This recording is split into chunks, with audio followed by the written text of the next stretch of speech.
Welcome to the Holistic Health Bites podcast. I'm your host, Andrea Nicholson, crime scene investigator turned metabolic health investigator.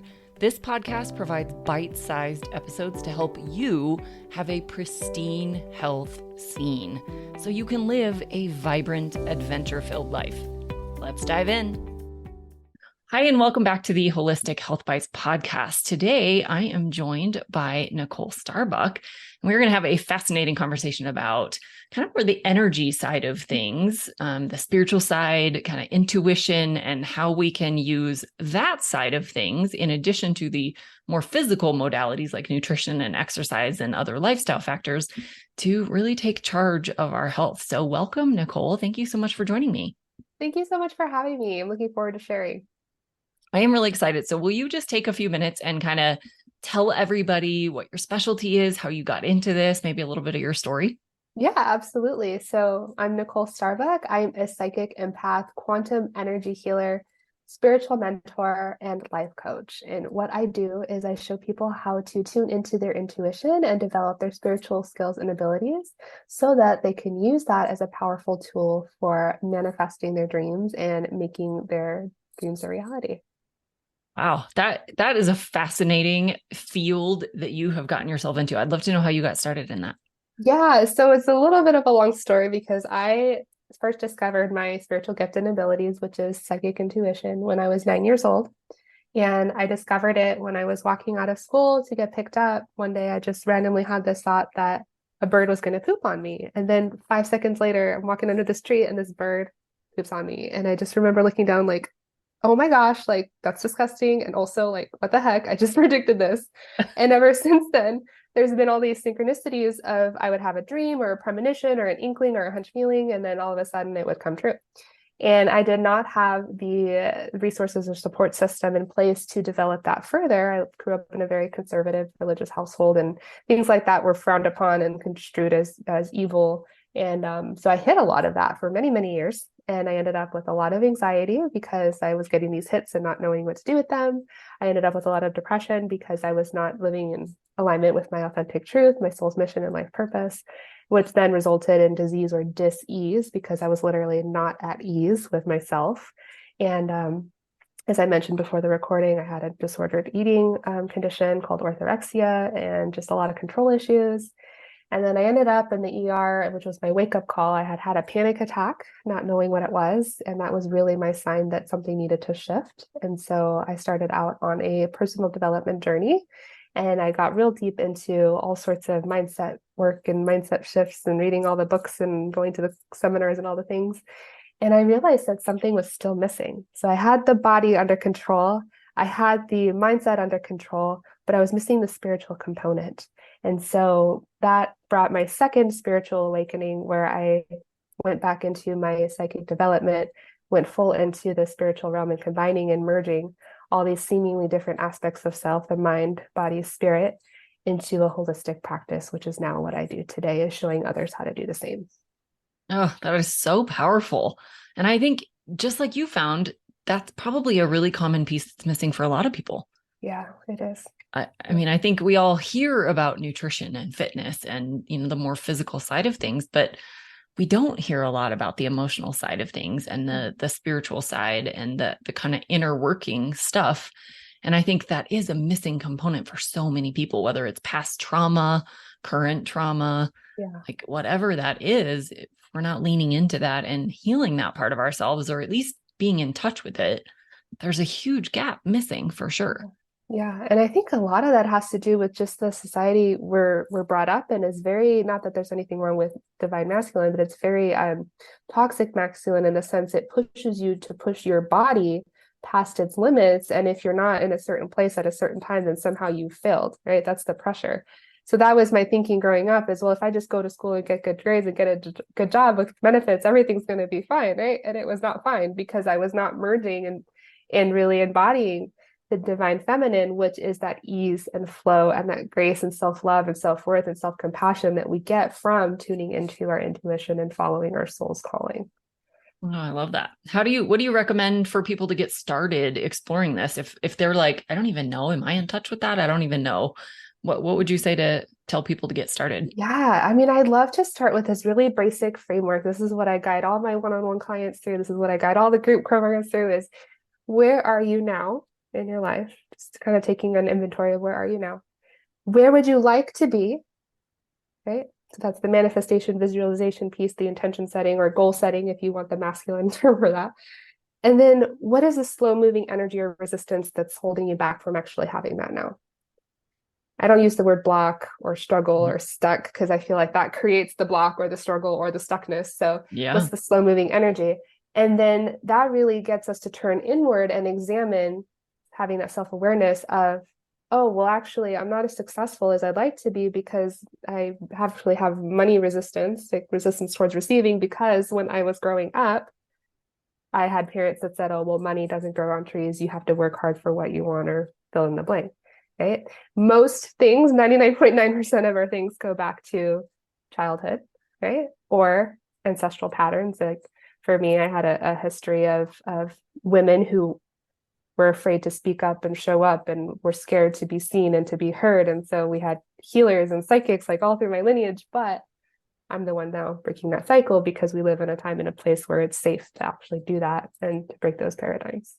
Oh, that's so important for people to recognize that sometimes this was generational. Sometimes it's not even something that happened to you, but long time ago, and it's just been passed down. And yeah, these are the things that actually run in families, not so much, the things that we like to blame on genetics and those things, but it's these traumas and things that hold us back that are really what run in families for sure.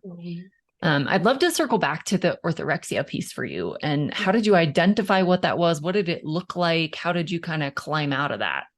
I actually didn't realize what it was until after I was already healing from it. I came across something and I'm like, oh, that was me. So what happened was I had gone to school, gotten good grades, was graduating like top of my class with honors at college, right?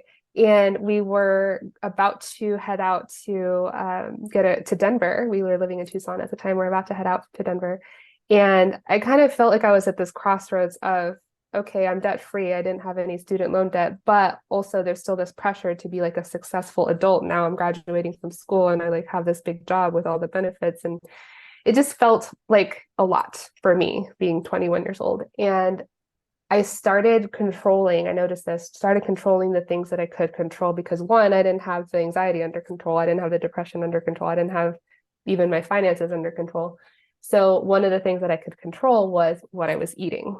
And I hyper focused on, so for anyone that doesn't know orthorexia, it's an unhealthy obsession with eating healthy.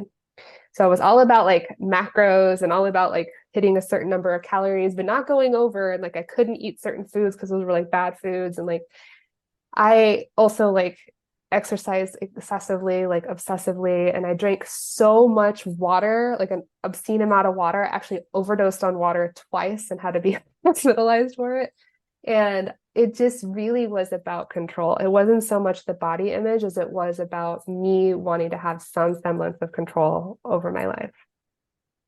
I think that's basically the definition of all the eating disorders, really. Yeah. It's that thing that you can control. I mean, sometimes it's an escape, but a lot of times it's the control piece. And I think that's such a big lesson for a lot of people to learn is that when it climbs to that obsessive level or when it, becomes unhealthy, even when it's a healthy thing that you're doing, it's not serving you. And being able to recognize that is so powerful. And I think our entire culture is kind of set up to create those obsessions. I know for me, it wasn't necessarily the eating healthy that I was obsessed with per se, but just eating in general. I was like you, I was hyper focused on the schedule and how often and portion sizes and all the things that I wasn't necessarily hyper focused on maybe the individual ingredients or the macros, like in your case, but I was constantly thinking about food 24/7 while eating. I'm planning the next thing I'm going to eat. And that, any level of obsession, no matter what it is not really healthy. And I didn't want eating to be a second job. And that's what it felt like. So I think if any of that resonates with anybody out there, then it's a time to take a good hard look at why you're doing what you're doing how you even got to where you are and what you'd rather be doing instead. Yeah, yeah. And I mean it brings, and I'm sure you talk about this too in your podcast and your programs, of the intuitive piece of it is when you're thinking about food or wanting to eat or not eat and like controlling that, it's what do you actually want? What do you actually desire? It's that turning inward piece of, oh, am I hungry or am I bored? Like, am I questioning my food choices because I know this isn't good for me or because I have some sort of control issue? Right. Right. Yeah, I would love to dive more into the intuition piece, because especially when you hear like intuitive eating, there's a lot of people that think that that just means, oh, well, I'm craving a cookie, so my intuition is telling me I need a cookie. I would love for you to dive into a Yeah, little bit about not what always. Yeah. intuition really means. So the intuition really means is if you're craving the cookie, is there something about the cookie that you find comforting that you feel like you need to comfort? So why do you feel the need to comfort? Right? I get this a lot. My weakness is fast food. And now that we have kids, it's takeout. So I've noticed when I'm having like a really full day or stressful week, it's like, oh, let me order, you know, Uber Eats or whatever. And my husband's like, I noticed you've been ordering Uber Eats a lot. Like, is something going on? Because it's the comfort, it's the stress, right? Yeah. So that's my signal is if I'm going to my phone to go order off Uber Eats, it's really that turning inward of, am I ordering because I just really want the food for no other reason than I want the food, or am I ordering because I'm feeling stressed and this is my out, Yeah. right? So much of this is these seemingly automatic behaviors. We just find ourselves snacking. We find ourselves in the pantry again. We find ourselves in the fridge again. We find ourselves doing all these things. But like you said, if you really stop and think about why you're doing it, what are you trying to feed? What are you trying to smother? What are you trying to, hide from or avoid feeling? Or, what is it that you're seeking in that moment? Is it comfort? Is it pleasure? Is it, avoiding boredom? Is it avoiding whatever that is? Figure out what that drive really is and find a healthier alternative to deal with that, or be okay with it. Sometimes we just also need to be okay with being uncomfortable. Yeah. We have to be okay in the discomfort. And that's Yeah. where the growth really happens.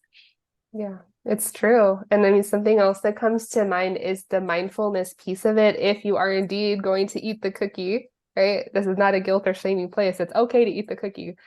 It's like, okay, like we can scarf down the cookie, which is also fine, but what would it feel like to really like take a bite and chew and like feel like I like chocolate chip cookies, so like feel the chocolate and like have it, go down and like really make it like a spiritual experience even of fully being in the moment and enjoying whatever it is that you're consuming. That in itself, food can become a spiritual practice because you're nourishing your body in a very intentional way. I love that. And you might be surprised sometimes when you indulge in the thing and when you're actually paying attention to what it tastes like, it's not that good. You don't actually want it. And then no longer do you want that thing in the future.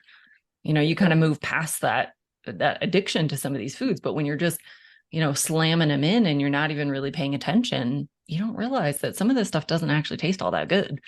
Yeah, it's true. And so I think there's two sides to that, but I 100% agree with you. The more we can pause and enjoy and recognize what this thing is in the moment, get the pleasure from it, get the whole connection to the food that you're consuming, whether it's quote unquote good or bad food, make it an experience, make it worthwhile to have that treat if that's what you're going to do. So I think that's really powerful. I'd love to dive in a little bit more on the mindfulness side. What are some of your favorite ways to really tap into mindfulness and, work on that muscle? Yeah, for me, mindfulness and the spiritual practice, like, and the magic that comes behind that is almost synonymous. And it's this constant embodiment piece of what are the things that bring me joy, not just like, oh, let me make myself happy, but what are the things that really remind me of my soul's mission, my life purpose, and really like bring me alive, like my soul on fire. And I have a few different practices that I do daily, and some of the other things rotate. But consistently, what I do is take a shower, which is one of the things that most people take for granted. Like they're just, oh, I'm just going to take a shower. But for me, it's really become this beautiful spiritual practice of getting into the shower, having that alone time, and I visualize the water washing away all the old energy that's no longer serving me and bringing in all the like grace and wisdom and positivity and all the beautiful abundance that I'm calling into my life, and just really cleansing my entire body, the inside and out. And that visualization process is really powerful. So it's a really simple way of bringing mindfulness and presence into a seemingly mundane experience. And then for me, it's also that daily practice of having, I used to drink coffee like religiously, but now I switched to a coffee alternative, a mushroom coffee. And I found that that's also really helped with the anxiety piece. Is that's the other thing, like these things don't necessarily go away. You just learn how to manage them more effectively, right? And so I like to, like turn my coffee with intention and add cinnamon for flavor. And I like it becomes a practice. And then drinking it, like we were talking about consuming food, like taking a sip and really feeling that in my mouth and taking the time to swallow and just taking it slow and like really being there in the moment without any stress or pressure of anything else. And there's some other things that I do, like going for a walk. And one of the things that I like to do now is like when my kids are eating, like just being with them while they're enjoying a meal, even if I'm not eating, because there's just something really, really pleasurable about just taking some time out from the rest of the day and being fully present and mindful in the moment. I love that. I think that's another practice that a lot of us just aren't used to. We don't pause and sit and be fully present. We're distracted. We're on our phones. We're having 3 conversations at once. And, we're also cooking and doing all these things simultaneously. And we're really just not that present in the moment. And I think that's part of that. We're avoiding boredom. We all wear the busy badge and we're proud of just how busy and how many things we've got going on at once and how many things we can juggle at once. And it's really not a very healthy practice at all. No, yeah. I found, my husband and I, we've been together, married 13 years. And it was almost like we were having this competition of who's busier. And I realized it was this competition about who's more miserable. And that's right. That's what broke the cycle. Is I just sat down one day, I said, you know what? I don't really care to argue over who's crankier or who's unhappier, because that doesn't serve. No. And I think after that conversation, it just kind of dropped off, because it wasn't about who's done the most or who's busier. It was about how can we bring more peace and love and joy and mindfulness into the home, regardless of what else is going on. I love that. I think circling back a little bit to bringing more joy back into your life, I think that's such a powerful thing. And I talk about this all the time when I'm talking about ways to de-stress, because so many people think it's like, especially women, it's about bubble baths and getting your nails done and getting your hair done. And yeah, those can be good self-care practices, but there's so much more to it. And sometimes those are not the things that work for you as an individual. I don't get my nails done. I'm not a big sit in the salon chair person, and I don't particularly like bubble baths. So, finding other things that bring you joy is one of the best ways that you can de-stress and take care of yourself and really, get back into that being present in the moment. And so for some people, that might be painting or music or dancing or walking or playing with pets or like whatever that looks like.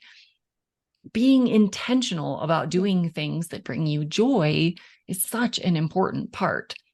And I'm sure that's a big part of your practice as well. Do you have ways to kind of help people, tap back into those things that bring them joy and really make those priorities? Yes. And I can't really talk about joy without talking about the lower chakras. So if anyone is not familiar with the chakras, it's these energy centers throughout the body and beyond. But basically there's 7 within the body that follow the main meridian from the top of your head to the bottom of your spine, or the base of your pelvis where your groin is. And so joy really comes from this rooting and grounding and knowing who you are and what you do and why you do it.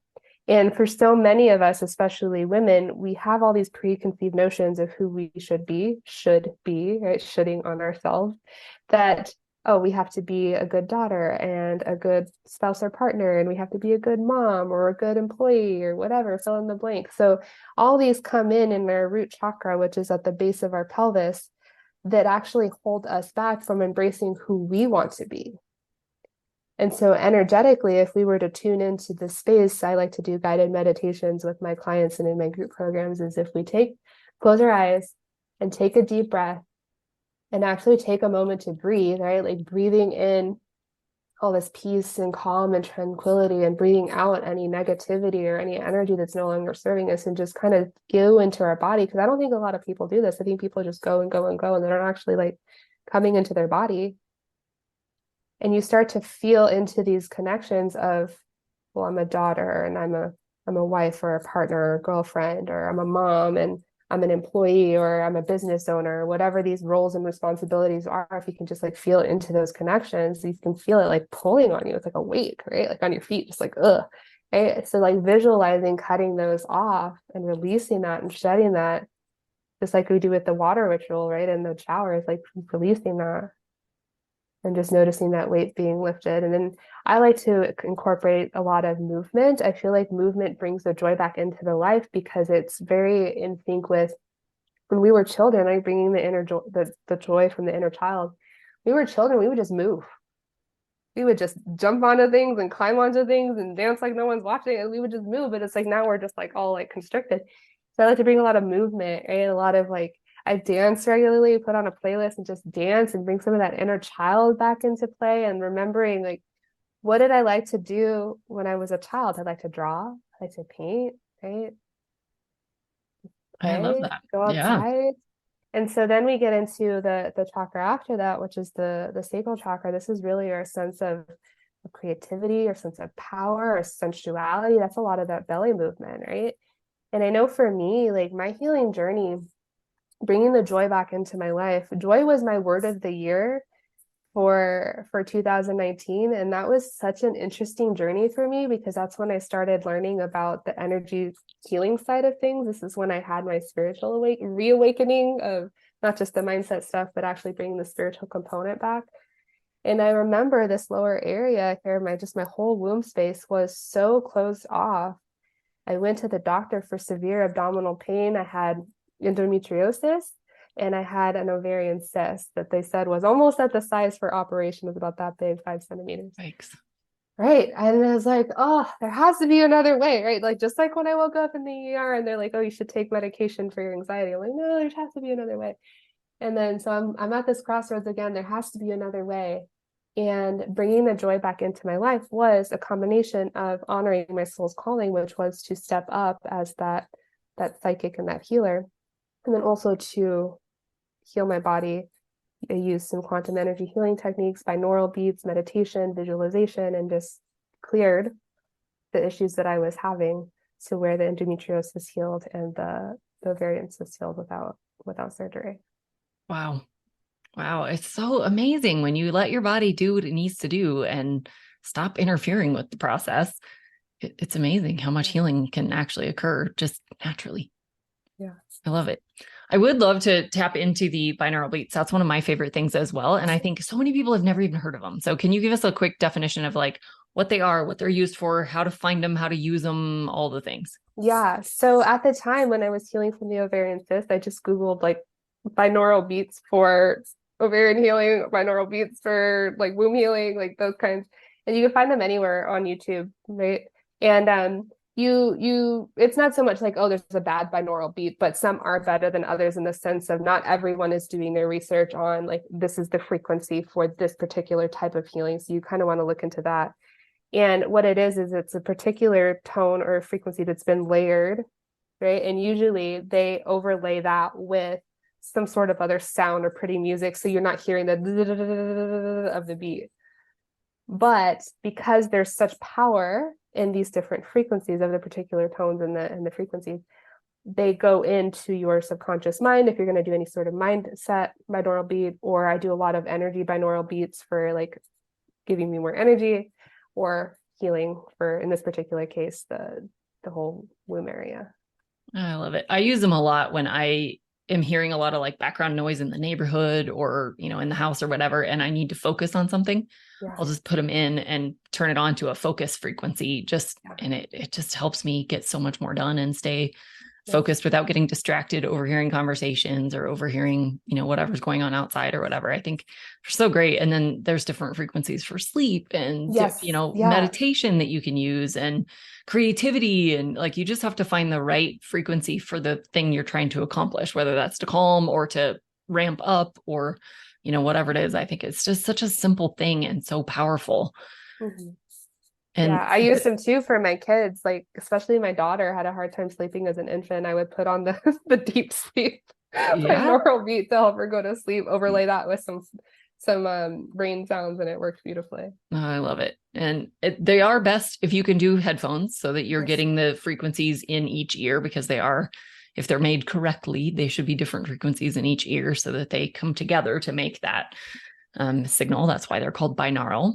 And I think it's just such a simple way to do it, to really tap into that energetic side without necessarily feeling like you have to force it. You're just listening Yes. to music.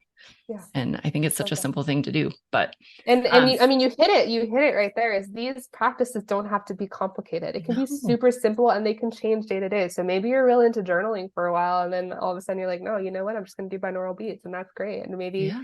you do that for a week or two, and then you're like, no, I'm just going to go for a daily walk, and you do that for a month or two, and then you switch to something else. Like that's okay. It gets to be whatever it wants to be in the moment.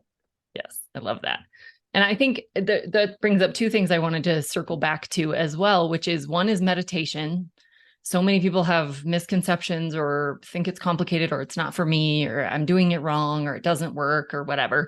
And then also journaling, same thing. Like it doesn't have to be Dear Diary. It doesn't have to be, there's no rules around these things. So can you talk about those two modalities and how people can really like build their own practice? And there's no way to really do it wrong. Yeah, I love these questions because for a spiritual mentor, I do things kind of differently. I'm not going to be the one that's going to tell you, oh, you have to sit and meditate for 30 minutes or an hour, or like otherwise you're doing it wrong. Like to me, there's no right or wrong way to do things. There's only what's right for you. And I will be the first to tell you, I am not a person that's going to sit there for 15, 20, 30 minutes and just meditate in a dark room with my eyes closed. Like Me that's not my either. vibe. So I have found that one, that's okay. And two, what really works for me is something called active meditation, where you take a seemingly mundane activity, for example, these are my least favorite things, doing the dishes or doing the laundry, and there's some sort of repetitiveness to it that you can kind of zone out, and that becomes a form of meditation because you release what's going on around you and just really allow the universe to speak to you, God, source, universe, whatever you call that higher power, to where I actually look forward to doing the dishes and doing the laundry because that's when I'm like kind of in that meditative state, right? And same with journaling. Is I used to journal as a little girl. I journal every day, record my dreams, I did all the things, and somewhere along the line I got busy and distracted. And so then I got real into a particular journaling practice, which I can share with you. And that worked for me beautifully for the season that I was in. And then I no longer needed it. And that's okay. Right. And then I go through seasons where I get back into it and it serves me for that season. And then I get into seasons where I don't. And so my 3-step journaling practice is starting with gratitude, because I believe that gratitude is one of the highest vibrations. Like you can have gratitude for anything, like you're just filled with so much love. So finding at least 10 things that you're grateful for. And if 10 is really easy, move it up to 20. If 20 is really easy, do 30 until you find yourself kind of really having to stretch. Like I'm grateful for the pen in my hand. Like that's the vibe, right? And then taking that and just tuning into the manifestation piece of it is really doing some affirmations. And for me, affirmation combines the mindset piece of it with the spiritual piece of it. We touched on that, like how do you blend the two? Is if there's something that you're wanting to create in your life, for example, more confidence, more love, more financial wealth and abundance, it's affirming that as if it's already true. I am confident, I am worthy, I am loved, I am accepted, and on and on. And again, start with 10. If that's easy, move it up to 20, etc. And then what I like to do, the third piece of it, is acting as if or writing as if it's already happened. So let's take an example that's really common, right? Is, oh, I want to lose 10 pounds or 20 pounds or whatever the case is. Okay, like I'm so grateful that I've just hit my weight loss goal of 10 pounds and it feels so amazing to have completed this goal. And it was so much easier than I thought. And the weight just melted off and blah, blah, blah. And you actually write it as if it's already happened, the past tense, because that tells your brain that this has already happened. So now it's going to find evidence and find you opportunities and pathways to make that a reality. Oh, that's such a powerful way to do it. And that is exactly how I've always done journaling as well, in that same order: gratitude, affirmations, and then writing any goal in your life as if it's already done. And be specific about not just like in your example, the 10-pound weight loss. Not just that I've lost the weight and I feel amazing, but what you can now do differently. What's different about your life? Be like, write a movie about your life and how amazing it is now that you've accomplished this thing. So whether that's financial, health, whatever, it doesn't matter. Write a really detailed story about how different your life is, all the different ways that it's better, the compliments that you get, or the job opportunities you now have, or, the comfort riding on an airplane, or like whatever that is for you, less anxiety, less depression, whatever your particular issue is that you really want to solve. Be super detailed. The more detailed you can be, the more evidence your brain is going to go find. Exactly. I love that. Exactly. Yeah. I love that. So let's talk a little bit about some common mistakes you see people make when it comes to any of these things, whether journaling, meditating, exercise, nutrition, whatever, any of these kinds of modalities that you deal with. Where do you see people kind of go off track, or maybe put too much pressure on themselves, or just think about it the wrong way? Yeah, one of the things that I see people do is tell themselves that they don't have any control, right? So we talked about having this too much control in the sense of let me hyper focus on everything, but we have the opposite end of the spectrum of, well, I have absolutely no control over life and I'm just a victim to my circumstances and whatever happens, happens, right? And there's such a thing as like letting go of control, but also realize you are a powerful co-creator with the universe, that you have the power to shift and change and transmute and transform your reality, that your thoughts are things, and where your attention goes, energy flows. And that if you don't like what's happening to you, well, let's do something about that. And it's not that like overnight it's just going to magically transform, but you can, through your thoughts and your feelings and your actions, over time begin to change what's happening in your 3D physical reality. So that would be the first thing. And then the other thing I see people do is we get so hung up on a goal. For example, we'll use the weight loss example, losing 10 pounds, that we forget why we're doing it. And this ties so beautifully into what you were sharing, is how does that actually make you feel? What does that do for you? Right. And so when you think about, well, let me just lose 10 pounds, and if I didn't go to the gym today, then I'm a total failure and I've totally like lost the mark. It's, well, we're pursuing this intention. I like to use intentions instead of goals, right? Because to me, there's more grace. So my intention is to treat my body as a temple. That's a totally different feeling than let me beat myself up about losing 10 pounds, right? When you start to see your body as a temple, it's like, oh, okay, like, would I desecrate the temple? Would I neglect the temple? No, you're going to treat it with kindness and respect and love and so much care, right? And you're not likely to, reach for a low calorie snack because you're so hyper focused on that 10-pound weight loss, because that's not actually nourishing your body. It's not providing anything valuable. So if you treat your body like a temple, you would feed it good quality foods, not low quality diet foods. And so, I think it all snowballs into all of the decisions you make, and having the right mindset and the right approach is definitely key to doing it the right way, for sure. Yeah. And then the last thing I see a lot of is, I mean, there's probably more, but this is what comes to mind, is thinking that we are broken, that we get stuck in these healing loops of, well, there's something wrong with me, which means I must be broken. Therefore, I must always be having to fix myself. So it's this constant chasing of some seemingly unattainable version of ourselves that we think if we just keep taking a course or doing a program or hiring a coach or whatever, then that's the purpose, right? That's what we're supposed to be doing. And that's working in the exact same way as when you tell yourself the goal or the intention that you've already accomplished in the present tense, like it's already occurred. If you're doing this exact thing and telling yourself that you're broken and that you can't solve this and it's out of your control, you're doing the same thing. You're letting your brain find evidence that that's true. Exactly. So tell yourself the thing that you actually want to happen, and your brain will find the evidence for what you want to be true. Yeah. So if you go into this with the mentality of everything happens in divine timing, I'm already the best possible version of myself in the moment. I'm completely aligned with my higher self, which is me having all this potential, right? Like, that's my reality, is I'm perfect just the way I am. And I love myself too much to let me stay that way. Then it's this beautiful invitation to pursue that path without that kind of nagging guilt of shame of, well, I'm healing because there's something wrong. I love it. I love it. I love it. I love it. I love it. All right. Anything else you'd like to touch on before we wrap up this show? Anything we haven't talked about? Oh, I mean, there's probably other things I wanted to Right. talk about, but I'm a huge believer of whatever comes up in the moment comes up, and that's exactly what somebody needed to hear in order to move forward with that next step. So if I could leave any parting pieces of wisdom, it would be that you are powerful. You already have the answers. The answers are inside of you. It's just a question of whether or not you're listening. Beautiful. Beautiful, beautiful. How do people find you if they would like to know more about your work? Yes, I would love to connect on social media, especially I'm fond of Instagram. So that's instagram.com/Nicole.Starbuck. That's Nicole Starbuck with a period in the middle. And then I also have a free Facebook group called The Conscious Collective, which is for like-minded kindred spirits to grow and learn alongside each other. And that is facebook.com/groups/Oracle Academy. That's Oracle as in Aura, AURACLE Academy.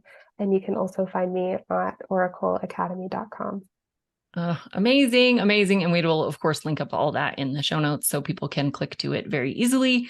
Thank you so much for sharing all of your amazing wisdom with everyone today. I know I learned a ton. I love talking about this stuff, and it's different than the stuff I typically talk about when I'm much more talking about nutrition and fitness and the more physical side of things. So I think this has been a fantastic reminder of the other half of the story, which is the inner work and the spiritual side of things. So thank you so much for sharing all of this.